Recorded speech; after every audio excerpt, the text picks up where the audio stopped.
जय हिंद दोस्तों, मैं मंटू कुमार रजक आप सभी लोगों का आपका अपना चैनल एमआर बेस्ट एजुकेशन में स्वागत करता हूं।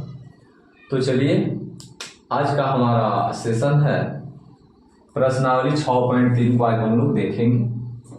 कल हम प्रश्नावली 6.3 को बताए थे कि प्रश्नावली 6.3 जब हम पढ़ेंगे तो हमें 3 प्रमेय का ज्ञान होना चाहिए।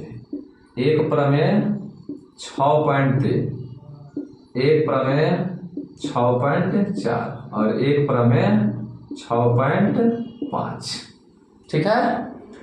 तो कल हम लोगों ने देखा प्रमेय 6.3 क्या कहता है कि दो त्रिभुज समरूप होते हैं जब उनके संगत कोण बराबर हो तब, जिसे हम ए समरूपता कसौटी कहते हैं। प्रमेय 6.4 हमारा क्या कहता था कि दो त्रिभुज समरूप होते हैं जब उनकी संगत भुजाएं एक ही अनुपात में हो, इसे एस समरूपता कसौटी कहते थे। फिर इसके बाद प्रमेय 6.5 क्या कहता है कि यदि दो त्रिभुजों में एक त्रिभुज का एक कोण दूसरे त्रिभुज के एक कोण के बराबर हो और उस कोण के अंतर्गत आने वाली भुजाएं एक ही अनुपात में हो तो भी वो दोनों त्रिभुज समरूप होते हैं। इसे एस समरूपता कसौटी कहते हैं। इसे हम क्या बोलते हैं? कोण कोण कोण, एंगल एंगल एंगल, यानी कोण कोण कोण। ये एस का मतलब भुजा भुजा भुजा, ये साइड एंगल साइड, यानी भुजा कोण भुजा, भुजा कोण भुजा। और ये क्या है आपका? भुजा भुजा भुजा। ठीक है। तो इस पर हम लोग बात कर रहे थे। यदि आपको इन तीनों का ज्ञान न हो तो शायद ही ये क्वेश्चन आपको समझ में आएगा, क्योंकि सवाल प्रश्नावली जैसे ही 6.3 में हम शुरुआत करेंगे, ये ऑब्जेक्टिव में इस तरह का प्रश्न हो सकता है या 2 नंबर में करेगी। बताइए कि निम्न आकृति में, ये आकृति प्रश्नावली 6.3 क्या किताब आप निकाल लेंगे, उस किताब में दिखेंगे प्रश्नावली 6.3 का पहला क्वेश्चन में 6 आकृतियां बनाई गई है। पहला आकृति में ये है, दूसरा आकृति में ये है, तीसरा आकृति में ये है, 3 और है, उसको भी हम लोग देखेंगे। तो कह रहा है कि आप बताइए कि जो निम्न आकृति है दिए गए त्रिभुजों के युग्मों में से कौन से युग्म समरूप है। बताना है कि ये इस तरह से 6 आकृति आपके सामने है, ये बताना है कि इसमें से कौन सी आकृति समरूप है। आज जो समरूप है तो समरूपता कसौटी को लिखना है। तो समरूपता कसौटी यही है, ए समरूपता कसौटी, एस समरूपता कसौटी और एस समरूपता कसौटी। इन्हीं तीनों को दिमाग में रखेंगे और इसी के हिसाब से हम इसमें सोचेंगे। अगर ये तीनों में से कि कोई भी रूल किसी में लगेगा, यदि मान लेते हैं कि इसमें ये रूल लगेगा तो इसका मतलब ये दोनों त्रिभुज समरूप होंगे। मान लेते हैं कि इसमें ये रूल लगेगा तो ये भी समरूप होगा, ये रूल इसमें लगेगा तो ये भी समरूप होगा। और मान लेते हैं कि ये इसमें नहीं लग रहा है, ये भी इसमें नहीं लग रहा है, ये भी इसमें नहीं लग रहा है, यानी इन तीनों को दिमाग में रखेंगे। अगर इन तीनों को देखते हुए यदि कोई भी इसमें फिट हो जाता है तो हम बोलेंगे कि ये समरूप है। ये तीनों में से कोई भी इसमें फिट ना होता है तो हम बोलेंगे समरूप नहीं है। समझ रहे हो ना? तो चलिए हम लोग शुरू करते हैं ज्यादा समय ना लेते हुए। तो देखिए पहला आकृति हमारा क्या है? पहला आकृति में देखा रहा है कि एबीसी एक त्रिभुज है और PQR एक त्रिभुज है। तो सबसे पहले यहाँ लिख देते हैं, चूंकि त्रिभुज ABC तथा त्रिभुज PQR में, तो त्रिभुज ABC तथा PQR में क्या देख रहे हैं? ABC तथा PQR में ये कोण दिया हुआ है, भुजा नहीं दिया है, कोण दिखा रहा है। तो कोण दिखा रहा है तो कोण वाला तो यही ना है, कोण वाला ये है। केवल कोण के बारे में कह रहा है तो माइंड में सेट होना चाहिए कि कोण के बारे में क्या ए समरूपता कसौटी हम लोग पढ़े हैं, यानी दो त्रिभुजों के संगत कोण बराबर हो तो वो दोनों त्रिभुज समरूप होते हैं। तो संगत कोण देखिए तो इसमें का कोण ए बराबर है उसमें के कोण पी के, दोनों 60 डिग्री। इसमें का कोण बी उसमें का बराबर है कोण क्यू के, दोनों 80 डिग्री। इसमें का कोण सी बराबर है उसमें के कोण आर, यानी 40 डिग्री के। तो देखिए दोनों त्रिभुज में ये इसका बराबर, ये इसके बराबर, ये इसके बराबर, तो इसी को हम लोग बोलते हैं कि संगत कोण बराबर है। तो हम यहाँ लिख देंगे, इसलिए कह रहा है ना, बताइए कौन सी समरूपता कसौटी को सांकेतिक रूप में दिखाइए। तो हम लिखेंगे इसलिए ए समरूपता कसौटी से। तो ए समरूपता कसौटी से क्या हो जाएगा, ए समरूपता कसौटी से त्रिभुज ABC समरूप हो गया, ये बना लेंगे आप लोग, समरूप हो गया त्रिभुज PQR, हो गया, बन गया ये हमारा पहला। दूसरा देखिए, दूसरा में हम क्या देख रहे हैं, दूसरा हमारा है, देखिए इसमें कोण के बारे में जानकारी नहीं दी है, भुजा के बारे में जानकारी दिया है। तो भुजा के बारे में प्रमेय 6.4 है, प्रमेय 6.4 सिर्फ भुजा के बारे में। तो एस समरूपता कसौटी पर ध्यान देंगे, इसमें सिर्फ कोण के बारे में कह रहा था। तो ए समरूपता के हिसाब से हम लोग चले, इसमें सिर्फ भुजा है। तो भुजा वाला क्या हम लोग पढ़े हैं प्रमेय 6.4 कि दो त्रिभुज समरूप होते हैं जब उनकी भुजाएं एक ही अनुपात में होती है तब। तो यहाँ लिखेंगे कि त्रिभुज ABC तथा त्रिभुज PQR में क्या देख रहे हैं, अनुपात देखना है, एक ही अनुपात में हो। तो देखिए ये ध्यान में रखेंगे, ये 2 है, तो देखिए 2 का दूना 4 यहाँ दिया है, 1/2 हो जाएगा। फिर देखिए 2.5 है, तो 2.5 का दूना 5, ठीक है, ये 3 का दूना 6, अनुपात एक है कि नहीं है। तो यहाँ लिखेंगे अनुपात के हिसाब से चलेंगे। इसमें का यदि हम AB लेते हैं, इसमें का जब हम AB लेंगे तो इसमें ये ना कि PQ ले लीजिएगा, नहीं देखिएगा समान अनुपात किस भुजा को लेने पर आ रहा है। भुजा इधर से उधर हो सकता है, इससे कोई दिक्कत नहीं होनी चाहिए, आपको यही चीज समझना है। बच्चे यहाँ क्या गलती करते, इधर AB लिए है ना, तो इधर क्या करेंगे PQ, खत्म हो जाएगा। नहीं देखिए 2 का दूना 4, 2.5 का दूना 5, 3 का दूना 6 है कि नहीं है। तो यानी AB का अनुपात किससे दिया है, QR से। तो इसका अनुपात निकालिए तो क्या होगा, 2:4, घटाइएगा तो क्या होगा, 2 एकम 2, 2 दूनी का 4, 1:2, यानी 1/2।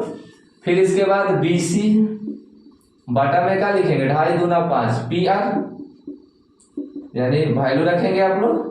BC का मान कितना दिया है 2.5 और PR का मान क्या दिया है 5, 2.5 दूना का 5 होता है, यही 1/2 आ जाएगा।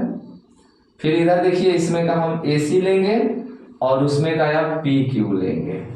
तो AC आपका 3 है और PQ आपका 6 है, 3 दूना का 6, ये भी आपका हो गया 1/2। तो देखिए तो ये सभी भुजाएं एक ही अनुपात में है कि ना, हम लिख सकते हैं कि ना। अतः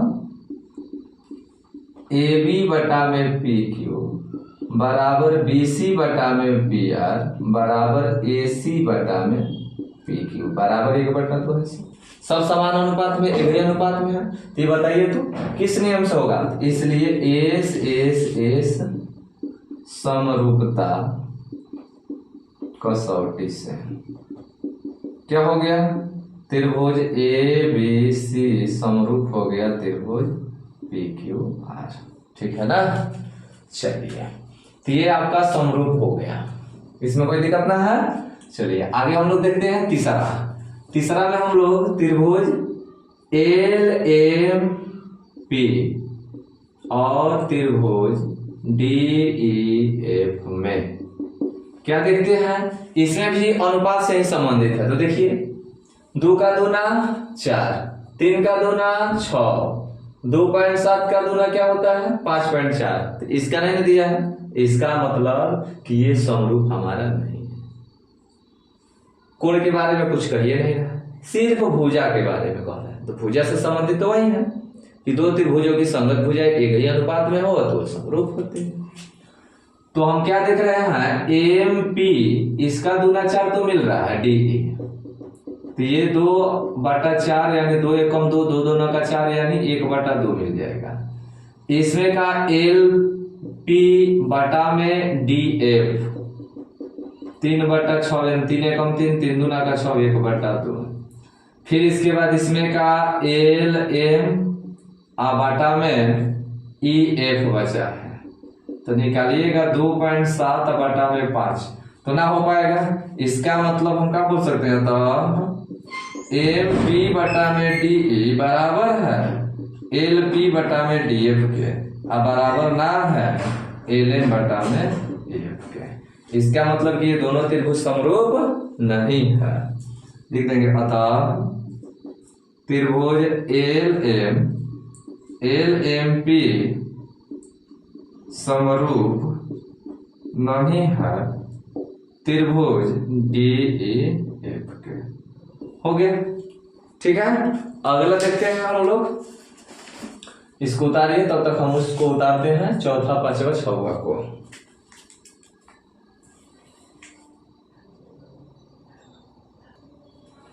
देखिए तीन को हो गया आपका, ये चौथा पांचवा और छठवा। देखिए इसमें कह रहा है कि बताइए कि वही चीज है जो तीन को हुआ चौथा। देखिए तो वही देखिए, इसमें भुजा भी दिया है और कोण भी दिया है, तो इसका मतलब समझ लेना है कि एस एस के हिसाब पर ही चलेगा। सिर्फ कोण दिया रहेगा तो समझ लेना है ए वाला नियम पर हम काम करेंगे। सिर्फ भुजा दिया रहेगा तो हम एस के हिसाब से काम करेंगे। ये दिमाग में बैठाना है पहले ही। देखो यहाँ भुजा भी है कोण भी है, तो हमको देखना है क्या, देख रहे हैं त्रिभुज एम एन एल तथा त्रिभुज पी क्यू आर। फिर एम एन एल तथा पी क्यू आर में क्या देख रहे हैं, कोण एम बराबर है कोण क्यू के, तो कोण एम बराबर है कोण क्यू के। और देखिए तो 6.5 के हिसाब से चलेगा, तो देखिए इसके अंतर्गत आने वाली भुजा देखिए, तो ये ढाई का दूना देखिए 5 है, ढाई का दूना यहाँ 6 दिखाई दे रहा है, 5 का दूना यहाँ 10। देखिए यहाँ ये गलती हुआ है, कुछ किताब में ये 6 दिया है और कुछ किताब में ये 5 दिया है, तो इस तरह का सवाल आपको इधर मिलेगा एक, तो फिर वैसा नहीं हो सकता है। अगर यहाँ आपको रखना है 5, कुछ बुक में 5 दिया है, कुछ बुक में 6, जिसमें 6 दिया है वो 5 यहाँ बना लीजिएगा, ठीक है। और 6 बनाइएगा तो हम बताएंगे क्या होगा, लेकिन वास्तव में ये 5 है। मिस प्रिंटिंग हो जाता है कभी कभी, ठीक है, क्योंकि हम पढ़ा रहे थे तो कुछ बच्चे लोगों के बुक में 5 दिया था, कुछ बच्चे लोगों के बुक में 6 दिया था, तो इसलिए 5 रखकर हम बना रहे हैं। देखिए तो यहाँ एम इसके अंतर्गत आने वाली देखिए दोनों भुजाएं, देखिए दोनों भुजाएं, तो क्या देख रहे हैं, इस यहाँ एम एन तथा हम लिख सकते हैं एम एन ढाई का दूना 5 पी क्यू, ढाई बटा में 5, तो ढाई दूना का 5 यानी 1/2। फिर आप उधर निकालिए एम एल बटा में क्यू आर, तो यानी 5/10, तो 5 एकम 5, 5 दूना का 10, ये 1/2, ठीक है ना। हई समझ रहे हैं ना, ढाई बटा में 5, ढाई दूना का 5 ना समझेंगे तो 0 10 हटाएंगे तो नीचे 0 आप कटा सकते हैं, 5 से 50 25 और 15 को 50, 5 एकम 5, 5 दूना का 10, 1/2 ही आएगा। चलिए तो देखिए तो क्या देखेंगे, दो भुजा बराबर, दो भुजा का अनुपात समान है और इसके अंतर्गत आने वाला कोण समान है, हम लिख सकते हैं। अतः एम एन बटा में पी क्यू बराबर है एम एल बटा में क्यू आर, तथा कोण एम बराबर है कोण क्यू बराबर 70 डिग्री तक लिख देंगे। इसलिए एस ए एस समरूपता कसौटी से, एस ए एस समरूपता कसौटी से क्या हो गया, त्रिभुज एम एन एल समरूप हो गया त्रिभुज पी क्यू आर। ये समरूप का चिन्ह है, देख लेंगे, इस तरह से है, इस तरह से है, अपना बना लीजिएगा। तो ये त्रिभुज पी क्यू आर हो गया। इसमें देखिए इसमें भी कोण और भुजा की बात है, तो ठीक इसी के हिसाब से चलेगा। तो त्रिभुज ए बी सी तथा त्रिभुज डी ई एफ में, त्रिभुज ए बी सी तथा त्रिभुज डी ई एफ में क्या देख रहे हैं, कोण ए बराबर है कोण एफ के, बराबर 80 है। अब देखिए तो इसके अंतर्गत आने वाला, तो ये ए बी है, ठीक है, ए बी, तो इधर का क्या होगा, 80 के इधर देखिए 2.5 दूना 5, ये हो जाएगा डी एफ, 2.5 बटा में 5। अपने से देख लेना, इसका दुगुना ये, इसका दुगुना ये, ठीक है ना। तो ये भी वही होगा 2.5 दूना का 5, यानी एक बार में 2 बार में 1/2। अब देखिए अब यहाँ देखिए ये गलती कर दिया है, ये भी समरूप आपका नहीं है। क्यों? क्योंकि 6.4 अब 6.5 क्या कहता है कि इस कोण के अंतर्गत आने वाली भुजा है। देखिए हई तो 2.5 ठीक है, हई 3 यहाँ नहीं होना चाहिए, यहाँ होना चाहिए। अगर ये यहाँ रहता ना, यहाँ रहता ना 3, तो ये 3 दूना का 6, 2.5 दूना का 5, ये भी समरूप हो जाता। लेकिन देखिए यहाँ सबसे भयंकर मिस्टेक करते हैं बच्चे, सबसे ज्यादा भयंकर मिस्टेक यही होता है, समझ रहे हैं ना? क्या कर देते हैं, 2.5 का दूना 5 है ये है, 3 का दूना 6 है ये है, 80 बराबर है ये है, भुजा एगो अनुपात में है, कोण भी बराबर है, तो लिख देंगे इससे ऐसे समरूपता का शब्द से। तो ये आपका गलत है। अब आगे हम बढ़ ही नहीं सकते हैं, लिख देंगे अतः AB बटा में DF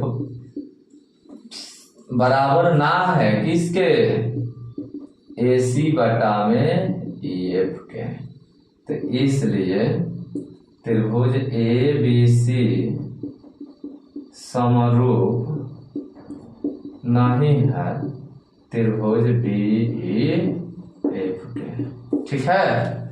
देखिए यहां भी अगर 6 करते तो ये भी समरूप हमारा नहीं होता, ठीक है। चलिए इसमें देखते हैं।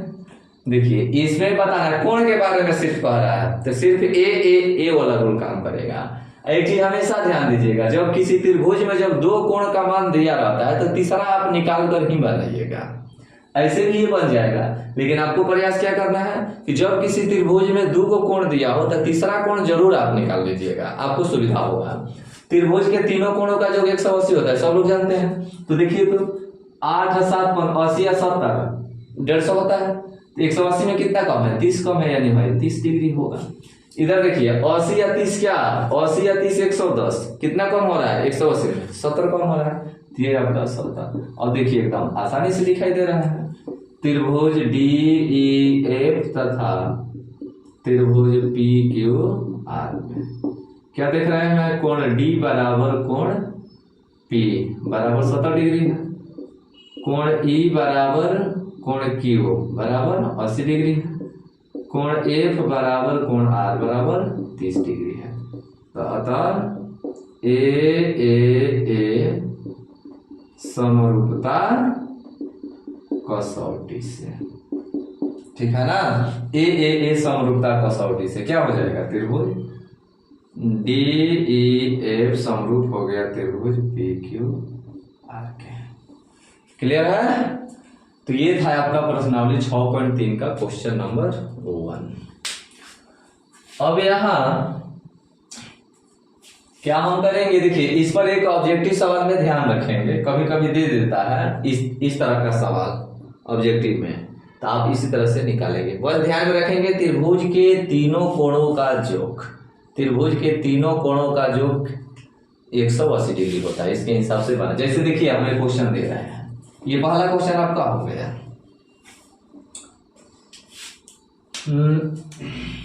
जैसे दे दिया एक त्रिभुज बनाया है, कह रहा है कि ये x है, ये 2x है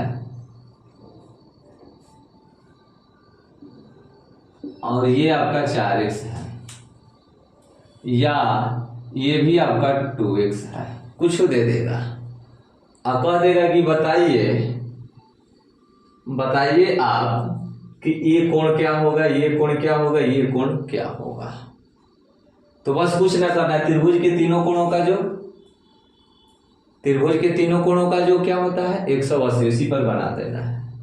या आपको ये दे सकता है एक त्रिभुज में तीनों कोणों का अनुपात 1:2:3 है, ठीक ना। 1:2:3 है, तो उन कोणों को ज्ञात करें, उन कोणों को ज्ञात करें, ठीक है ना। तो दे दिया 1:2:3 है, तो ये किसी त्रिभुज, इस तरह का ना कोई त्रिभुज होगा, तीनों कोणों का अनुपात दिया है, तो आपको ये ऑब्जेक्टिव में प्रश्न आ सकता है कि एक त्रिभुज के तीनों कोणों का अनुपात 1:2:3 है, तो उन कोणों को ज्ञात करें। तो बस आपको क्या करना है, इन कोणों में x का संबंध मान लेना है। आपको मान के बनाना, माना इन सभी कोणों में x का संबंध है। लिखना नहीं, जल्दी जल्दी समझ लेना है। x का संबंध है तो x का संबंध तो 1x आप प्लस 2x आप प्लस 3x, क्योंकि तीनों कोणों का योग 180 होता है तो तीनों का योग निकाल देंगे 180। एक नंबर एगो x दो x तीन गो x तीन गो x तीन गो x 6 गो x, तो 6x बराबर 180। तो क्या होगा यहाँ x बराबर, तो 180 बटा में 6 छतरी 18 3। x का मान आपका आ गया 30, x का मान आपका आ गया 30, यानी है 30 हो जाएगा। है एक से दोगुना है तो 30 दूना का 60 हो जाएगा। ठीक है, हेकर है तिगुना है तो 30 आई 90, यानी है 90 होगा, है 60 होगा, है 30 होगा। ठीक है ना, है कितना होगा 30, एगो कितना होगा 60, एगो कितना होगा 90। देखिए 9 6 15 15 3 18, तो यानी पहला कोण 30 होगा, दूसरा कोण 60 होगा, तीसरा कोण 90 होगा। इस तरह से आप ऑब्जेक्टिव बना सकते हैं। तो ये है हमारा प्रश्नावली 6.3 का क्वेश्चन नंबर 1। ठीक है, और बता दे, रहने देते हैं। अब हम लोग कल पार्ट इसका एक और लेकर आएंगे, 3-4 प्रश्न और देखेंगे और प्रश्नावली 6.3 कल हम लोग खत्म कर देंगे। ठीक है, धन्यवाद।